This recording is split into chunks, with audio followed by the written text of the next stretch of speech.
lot of lack of sport specific or disciplined styles. So you got guys that are out there like, guys that are out there mobbing people and winning fights in these smaller shows that would then get tore up on the mat by anybody with any, longer experience. But, they're younger, they can go harder at practice. A lot of people have different aspect to training, They take a guy out there and they do 10 rounds with him and he's still standing at the end of 10 rounds and, every 10 round was a carbon copy of the one before it. There's no development, there's nothing going, but they're hard, they're taking punches and they're giving punches and they're like, this guy's a tough guy. Well, yeah, he's a tough guy. It doesn't necessarily mean he's a fighter yet. I take a much more cerebral approach. I mean, my fighters don't train a lot of rounds. They don't do a lot of rounds. We don't, it's not a huge part of what we do. It's sport specific.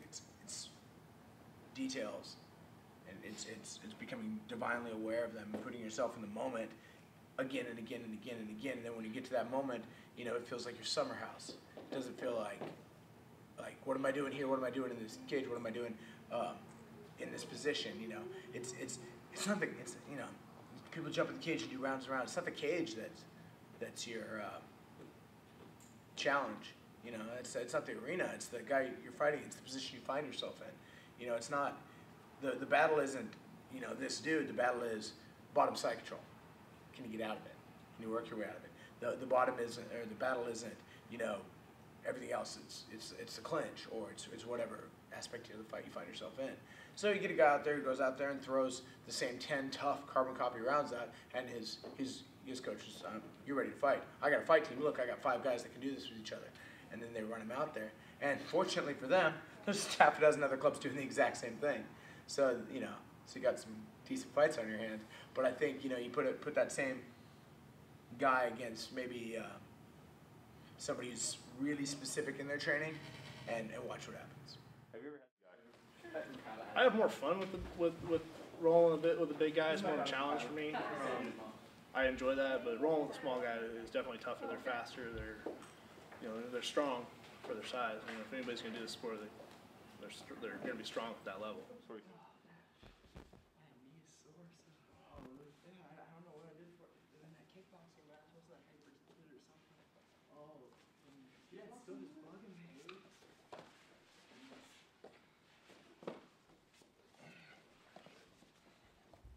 I get a lot of triangles. I get a lot of short chokes.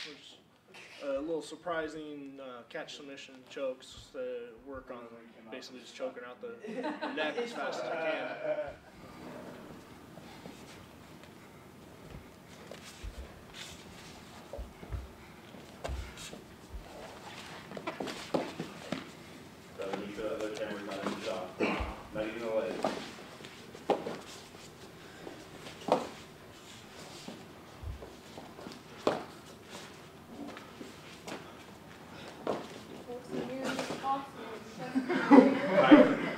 Oh my God, if you reach your hand up on his back right now, just roll yours, you'd choke him out so quick.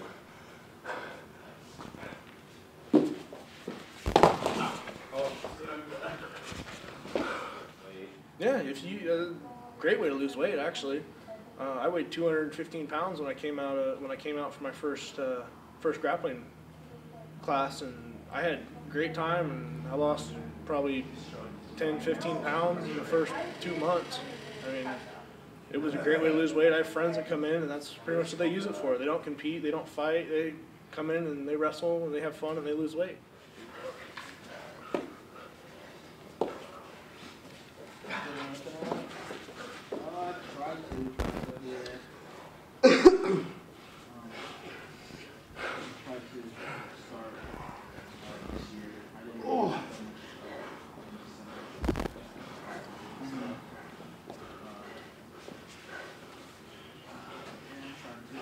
You never play that nice with me.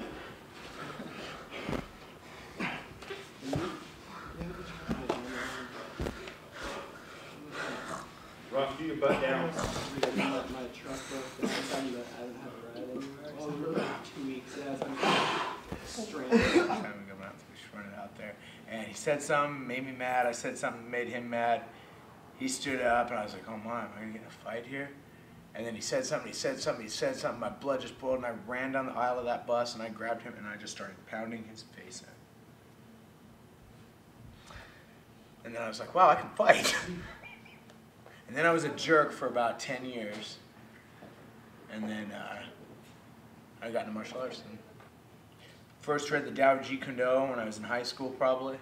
I first read Wally J's Small Circle Jiu-Jitsu shortly after high school. I saw the second UFC on pay-per-view at my buddy Joel Frame's house way back in the day. We all watched it, and we're like, I just remember I'm sitting in this room of about 6 guys, and they're like, this is the most hardcore thing I've ever seen, and I'm like, I kind of think this is what I'm meant to do. I was like, this is awesome.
I started fighting amateur in 2006.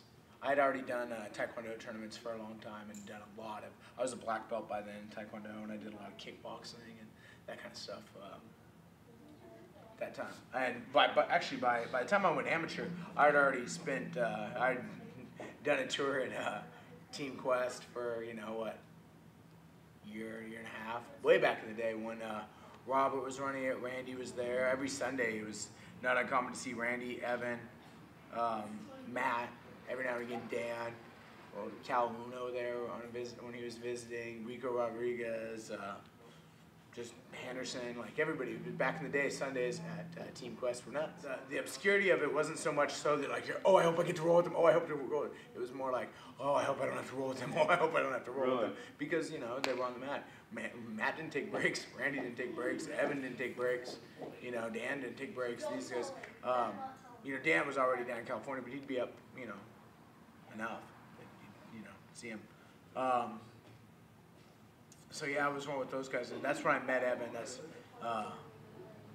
And him and I became pretty good friends. And then he went to Kurtz, and that's when I really started getting serious about my amateur training. I was at Kurtz. Now this whole time I ran martial arts programs for different, businesses, and I taught Taekwondo for a good half a dozen different Taekwondo schools. You're not watching it. That's the beauty of the device. Okay?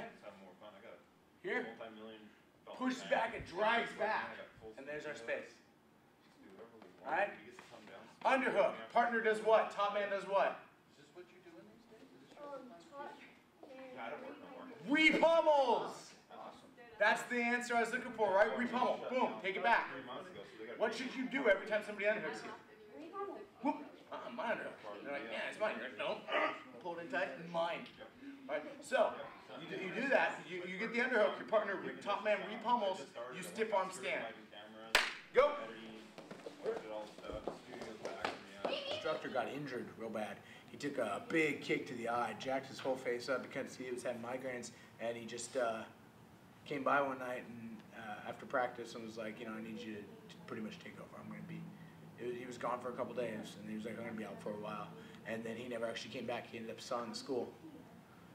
after about 6 weeks, and then hit the mat and back onto your feet. Stiff arm and stand. Yep, now, wait, re-pummel, Nate. Good, now move to your hands, Damien, hands, both hands. There you are. Excellent. Switch, other man down.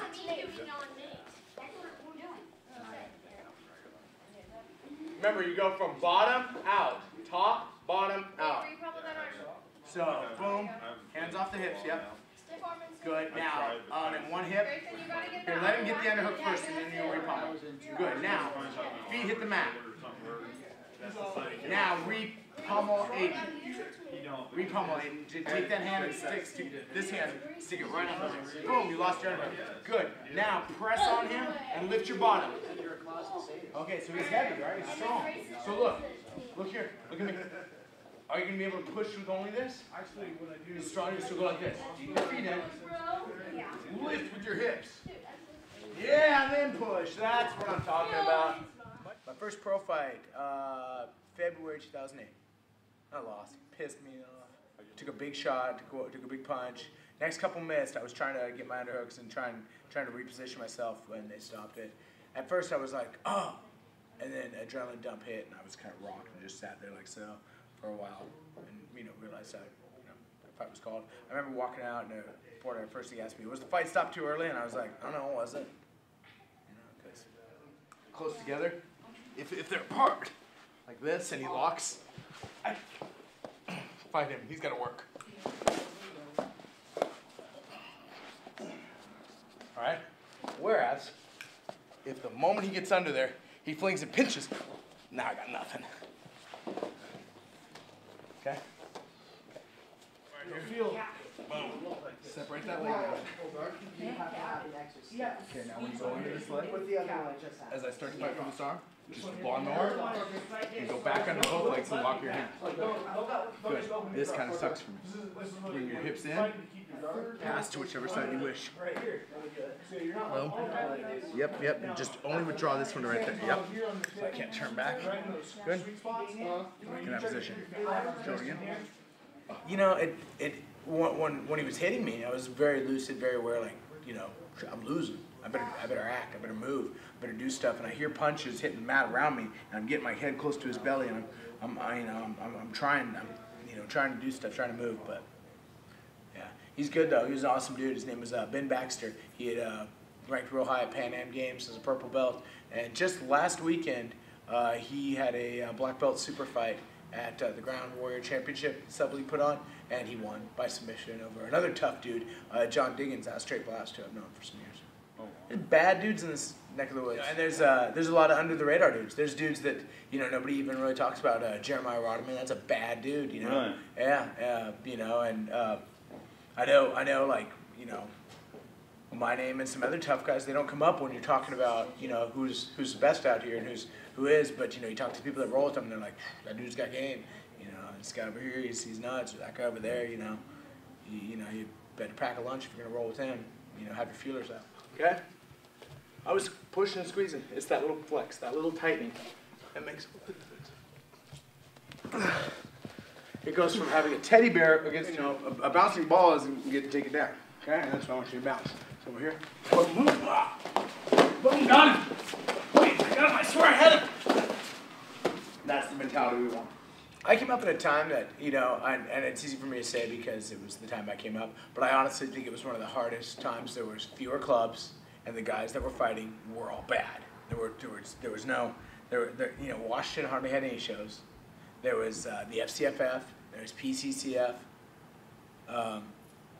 there was, I think, EWC, but it wasn't quite there yet. There was Sport Fight, or not ECW, and not quite Sport Fight. Those were the real shows. And with this limited amount of shows, clubs only let their best dudes fight. And when those guys fought, it was tough. And they were tough dudes. I trained not, 6 months, 8 months, 5 months. I trained 3+ years before I did my first amateur fight. I won my first 3 amateur fights by submission. There's definitely something to be said about knowing your business before you step in there. But what happened is anybody can put together a show, and so you got everybody putting together a show. There's shows happening all over the place, and it's getting watered down. Then the commission steps in and says, okay, well, we can't have this. This isn't, this is getting to be a wreck.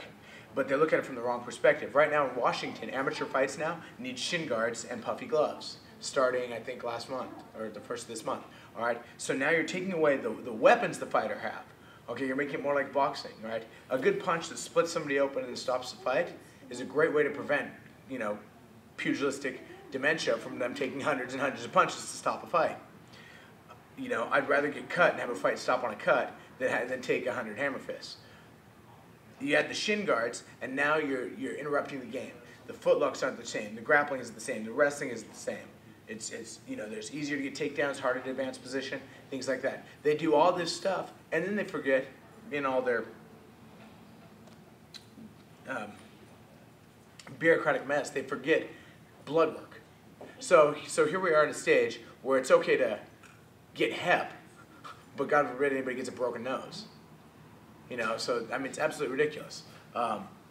It's not going to prepare these guys for any professional career, and that's what the amateur is supposed to do. The amateur career is supposed to cover an interest, an I want to have done it thing, to, you know what, I'm going to enjoy it, I like this, to maybe this could be a professional thing for me. And that's this arc that this amateur career should do, and it doesn't do that anymore.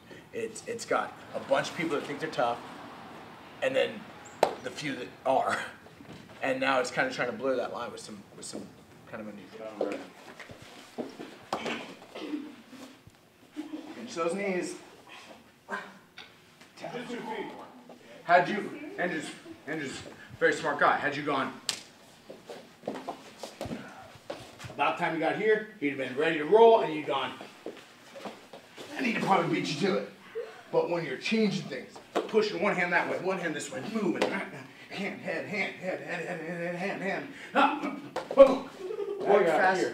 Move faster, and I'll be in with you next. Yeah, you see? Good. Yeah. You can catch those hips. Keep those elbows on the inside. I'm going to try to pull them to the outside. Yeah. I have strength in this arm right now. So. Yeah, a little jogger. Do you have a mouth guard? How about I hold? That's not. Doesn't do you a lot of good there. It's most effective in your mouth. But it'll help your jaw. Chris, over here when you get back. Bump those hips, Chris. Chris Johnson. Time it. As soon as he swings, pull into him. There's only one main move that's going to submit you when you're on. I remember back in the day, I've seen people get up from their bar stool, two-thirds, three-quarters of a way through a pitcher of beer when they said they needed, they had a guy drop a fight. We need a guy. I'll do it. I've seen him pull people out of crowds. What do you think? Literally wrestle like you're covered in sack. They're not stuck to him. There we are. There we are. Hey, keep going. Keep going.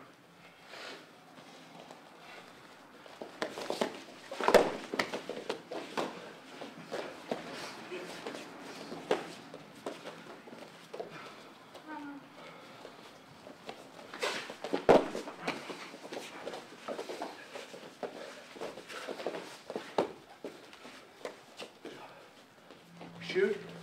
Boom here. Get the takedown. Boom. Close partner coming up. Keep that head away so it never gets in. Boom.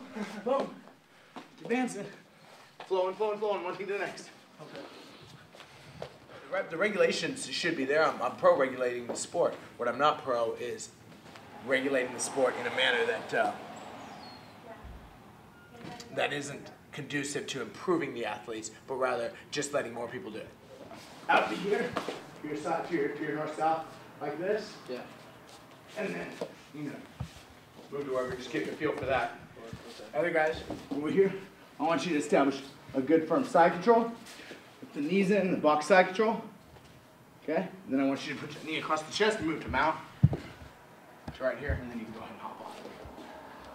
So since I know you guys can move to mount easy, I want you guys to arm fan over to side. What ends up happening a lot is, what's a good guy do when you're right here? He starts to turn it into you. So looking out here, this is not comfortable for him. You may have noticed, a couple of you might have noticed I've been trying to do that lately. Lift you up and go to your back. Yeah. I always feel like you just sit on me and try to go for the Kimura or something like that. Yeah, I'm working on getting you. I feel like Hold he this steps one on me. If he gets an arm back in, just go over Darcy stuff as he comes back up. Go to your knees.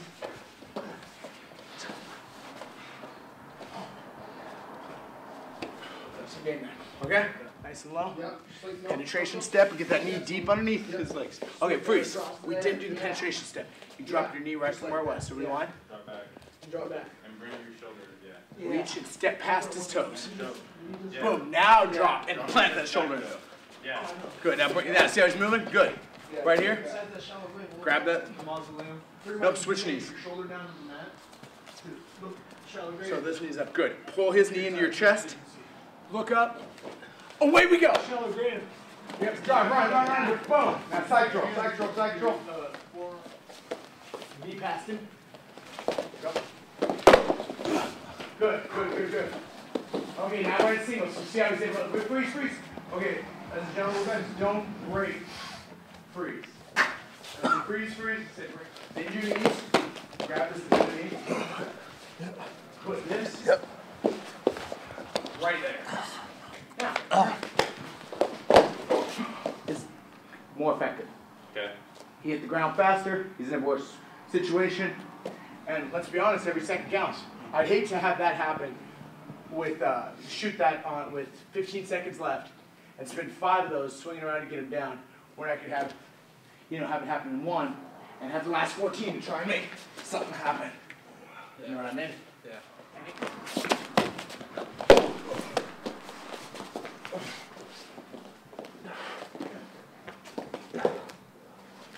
Oh, there you go. There it is, there. This actually, we can begin to happen before you hit. But boom, I'm down, my hips lift up and create some space. I get that under hook. Elbows underneath me. One last hip thrust and scissor my legs out. Now we're in a bit of a dogfight. Look what I did with my head. Tyson did it too. Put it right on his jaw. All right, this is where we're getting a bit bullied. Okay? It's gonna be hard for Tyson to get in a decent position with my head against his. All right? Start. Will you turn on that timer there for me? Thank you. And then grapple on here, grapple with strikes down here.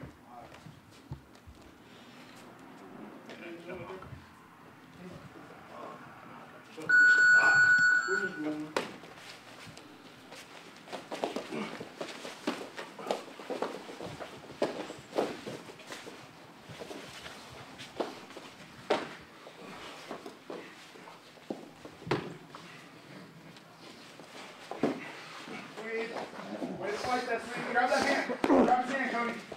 There you go.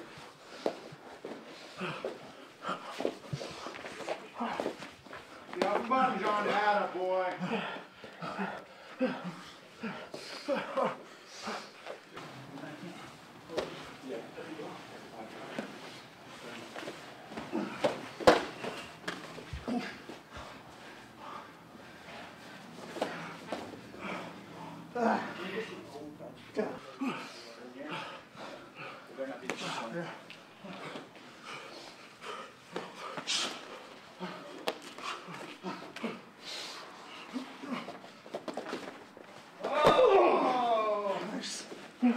Sorry about the finger.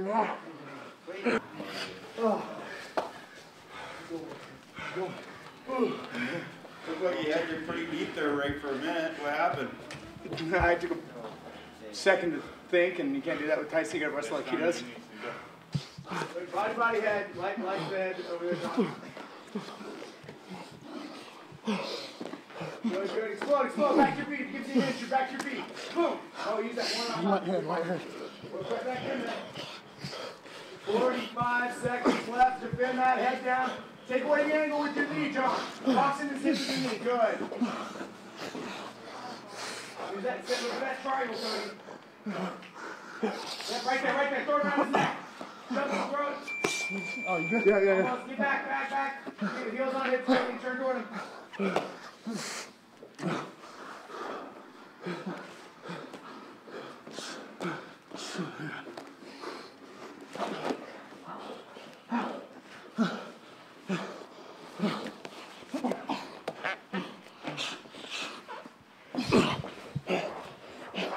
throw some. 4, 3, 2, rip that out. Great.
On the docket, January, we're gonna train hard through the holiday. I might, John and Tyson, maybe Don, plan to cover some classes for me periodically, but we'll work hard either way when I'm here or when I'm not. I know you guys will. Alive, MMA, it's got a grappling tournament, I want everybody in it. Bottom line, everybody in it. If you're good and you've competed before, last time I just did 2, advanced to beginner. Yeah. If you're good and competed before, you go advanced. If we're running into each other in a bracket, we will have settled that prior to going into the tournament. Understand? We'll roll here. Okay. Got that, guys? Yeah. So if you run into each other in the bracket, we already know who won because we took care of it here. Or if it's a draw system, we go out and take the draw. Okay. Make sense? Yeah. We We don't need to roll against each other in a competition. Yeah. No need to get tired, and that's not how we roll. You have fights coming up. You probably have another grappling match coming up. If we can't get you a fight, you two are going to do tag team. So that's how it's done. Sweet. 350, remember? 350 weight limit. Oh, at Fist Cups, they might not. There wasn't when we did it. There was this last one. At the Fist Cups? Yeah. Hang it? Or Gladiator it was. Yeah. Oh, Gladiator, but not Fist Cups. At Fist Cups, John and I rolled, and it was each competitor had to be under 185. Yeah. So we'll see what we can get done. All right, awesome job, great job, great job. You guys are soaking it up like a sponge. And you're doing really good too. I want you to be more back. I'm not going to go forward. All right, good job, guys. Class up. Good job.